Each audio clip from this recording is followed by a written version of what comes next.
প্রতিটি বিপদে ভারতের সাহায্য পেয়েছি। মইজুর সমালোচনা করে বড় প্রতিক্রিয়া মালদ্বীপের প্রাক্তন মন্ত্রীর। বর্তমান সময়ে ভারত এমনকি মালদ্বীপের মধ্যে সম্পর্কের বিভিন্ন কারণবশত প্রভাবিত হয়েছে।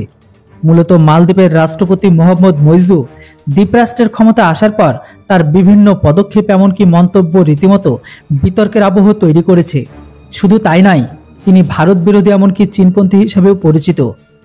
এমত অবস্থায় মইজুর এহেন কর্মকাণ্ডের পরিপ্রেক্ষিতে তার নিজের দেশের প্রাক্তন মন্ত্রীরা তাকে সমালোচনা করেছে। সাম্প্রতিক সময়ে মালদ্বীপের প্রাক্তন বিদেশমন্ত্রী আবদুল্লাহ সাহিদ মইজুর বিরুদ্ধে তোপ দেগে তিনি জানিয়ে দিয়েছে তিনি মালদ্বীপে হাজার হাজার ভারতীয় সেনা রয়েছে বলে মিথ্যে দাবি করেছেন। তবে এবার মালদ্বীপের প্রাক্তন প্রতিরক্ষা মন্ত্রী মারিয়া দিদি গত শনিবার বর্তমানের রাষ্ট্রপতি মোহাম্মদ মইজুকে তিনি এই বলে অভিহিত করেছেন।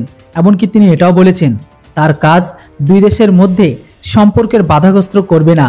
এর পাশাপাশি তিনি আরও কিছু বিষয় নিয়ে তার মতামত জানান। মারিয়া জানিয়েছে মালদ্বীপ ভুল কারণে ভারতে বিখ্যাত হয়েছে, বিশেষ করে সোশ্যাল মিডিয়ায়। তবে আমরা সেই রকম মানুষ নই। আমরা বিদেশিদের আমাদের দেশে বেড়াতে আসার বিষয়টি পছন্দ করে, এমনকি আমরা আপনাদের সবাইকে মালদ্বীপে স্বাগত জানাই। উল্লেখযোগ্য এটাই যে দিদি ফার্স্ট ফোর্স ডিফেন্স সামিটটি 2024-এ তার এহেন মতামত উপস্থিত করেন। 25 বছর আগে মালদ্বীপের মানচিত্র খুঁজে পাওয়া যায়নি। এদিকে দ্বীপরাষ্ট্র সম্পর্কে কথা বলতে গিয়ে দিদি জানান 25 বছর আগে মালদ্বীপ মানচিত্রে খুঁজে পাওয়া একদম যায়নি, যদিও এটি প্রায় 54,000 বর্গ কিলোমিটার এলাকা জুড়ে রয়েছে, যা প্রায় ফ্রান্সের আয়তনের মতো। তিনি আরও বলেন যে কোনো কিছুতে আমরা ভারতের কাছ থেকে সবার প্রথমে সাড়া পেয়েছি। 1988 সালে আমরা ভারতের কাছে থেকে ক্যাকটাস অপারেশনেরও সাহায্য পেয়েছি, যেখানে একদল সন্ত্রাসবাদী আমাদের কাছ থেকে দেশকে কেড়ে নিতে চেয়েছিল। তিনি এটাও জানিয়েছে এছাড়া ম্যালে জলসংকট থেকে শুরু করে করোনার সময় আমাদের শিক্ষার্থীদের চীনের উহান থেকে নিয়ে আসতে ভারতের সেনার কাছ থেকে আমরা সাহায্য পেয়েছি। পাশাপাশি ভারত থেকে আমরা খাদ্য ও ভ্যাকসিনও পাই।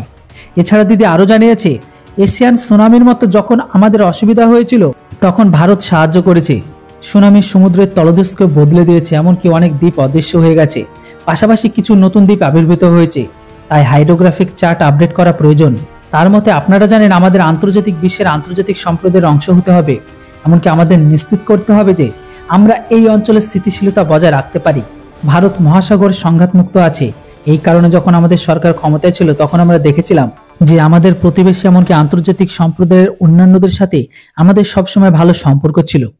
আমরা এই অঞ্চলে শান্তি বজায় রাখতে পেরেছি, এমনকি আমরা আশা করি যে এখন এই বিষয়গুলি সেই রকমই হবে।